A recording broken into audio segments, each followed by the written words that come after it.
And if your CPA, God forbid, says you don't want to do a bonus depreciation because then you just have recapture later, you need to put them in your place and fire that CPA.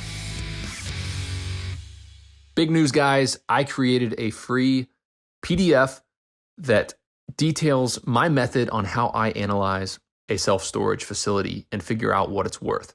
Give me a pen, the back of a napkin, and a couple metrics, and I can figure out about what the property is going to be worth to me. If you want to download this PDF, click in the show notes, the first link, and you can give me your email address, and you get a email right away with 4-page PDF that outlines exactly how I think about underwriting or giving my initial analysis on a self-storage facility. Again, click the link in the show notes, and you're going to get that document for free. I'm about to tell you about depreciation, mainly bonus depreciation. This is the way, this is the number one tax loophole that real estate investors utilize. And I'm going to tell you how you can utilize it. We all know the story of a couple years ago. You know who paid $750 in taxes. And everybody thought that was ridiculous because this person's a billionaire. They make all kinds of money. Listen, I don't write the rules. I don't make the rules. I don't have an opinion on whether these rules are right or wrong. I'm just going to tell you that I utilize them. I utilize real estate depreciation, and it helps me from a tax standpoint. The government, I'm just going to tell you a fact, the government at one point believed in incentivizing ownership of land and buildings. Why? They incentivize from the tax perspective the ownership of buildings because they know that humans spend over 95% of their days and their time in buildings. So if we are going to have a strong infrastructure, if we're going to have strong hospitals, self-storage facilities, apartment buildings, medical offices, multifamily rental complexes, we need to incentivize it from a tax perspective because those things are key to our economy. That's what somebody said at one point. And so we had a bonus depreciation and depreciation inserted into the tax code. What does this mean? How does it work? So let's talk about a $1 million self-storage facility. Just an example, $1 million piece of real estate. That $1 million piece of real estate, you get to deduct the cost of that original asset against your income over 39 years. 39 years. So it's about 2.5% per year. So if you spend $1 million on a building, and again, you cannot depreciate land because land doesn't get less valuable in the eyes of the government. A building does get less valuable. You have to maintain it. You have to do all these things to, it wears out. It has a useful life. And a commercial building is 39 years. A residential building is shorter, 27 years.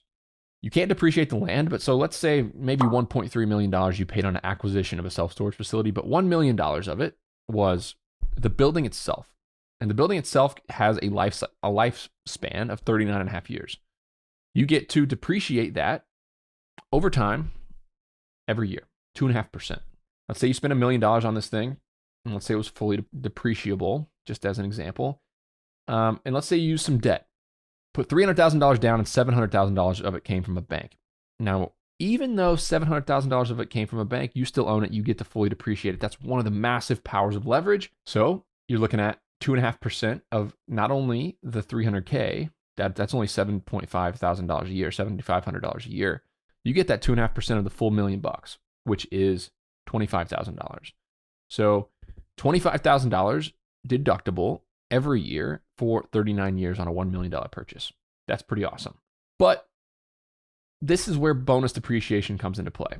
Bonus depreciation is a code that, hey, look, not everything on this building, not everything on this property has a 39-year lifespan. Some of it has a much shorter time span.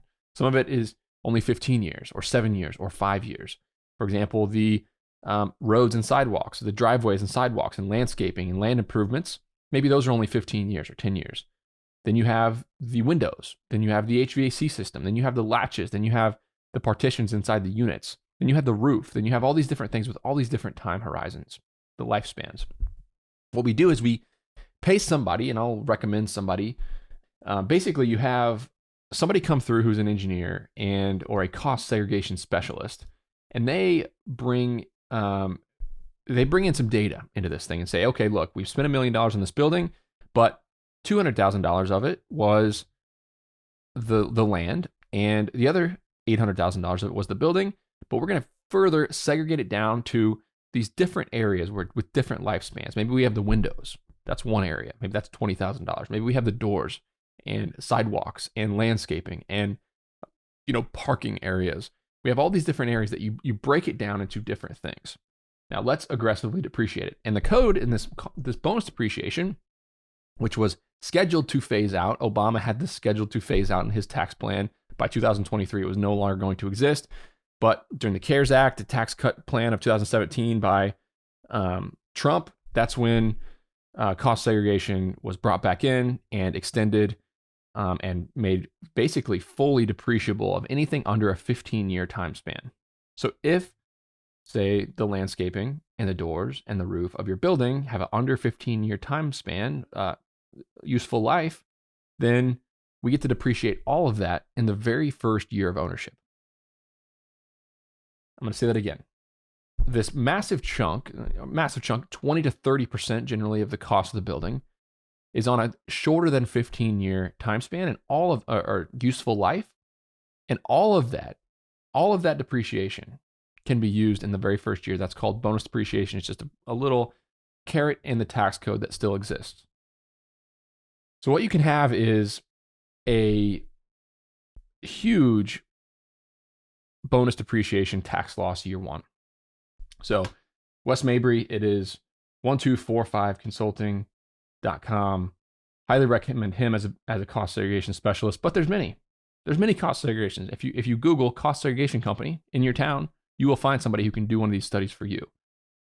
Wes travels all over the country. He did, again, more than 30 facilities for me all over the country. But yeah, this is a extremely powerful concept that you need to do more research on. You need to fully understand. You need to talk to your CPA about. And if your CPA, God forbid, says you don't want to do a bonus depreciation because then you just have recapture later, you need to put them in your place and fire that CPA. Fire that CPA, because a dollar saved now from taxes is much, much more valuable than a dollar saved later in taxes, because we are real estate entrepreneurs. We know how to invest our money. We know how to compound that money. So save every dollar you can in taxes now and get your cost segregation studies done. Juniper Square, the sponsor of our show, recently did a capital raising survey. And in this survey, they asked 142 senior executives at US-based commercial real estate firms a series of questions to understand the state of commercial real estate fundraising. It's an insanely valuable report with data on questions like, how much capital did you raise last year? How long did your last raise take? What type of investors are you raising the most from? And what strategies are working the best for you to find new investors? Download this report for free at junipersquareresearch.com. That's junipersquareresearch.com. Big thank you to Juniper Square for sponsoring the show. Before you go, we have a new sponsor of the show, recostseg.com. And if you bought a piece of real estate, you need to get a cost segregation study done. It's what allows you to get all that sweet, sweet bonus depreciation, and it's how real estate investors like me and many others pay almost nothing in taxes on an annual basis. You can cost seg a single family rental, a short-term rental, or a large commercial property. recostseg.com is affordable and aggressive and super fast to turn them around. They've done 10 plus cost segs for me this year. They're going to do many more for me. Visit recostseg.com to learn more.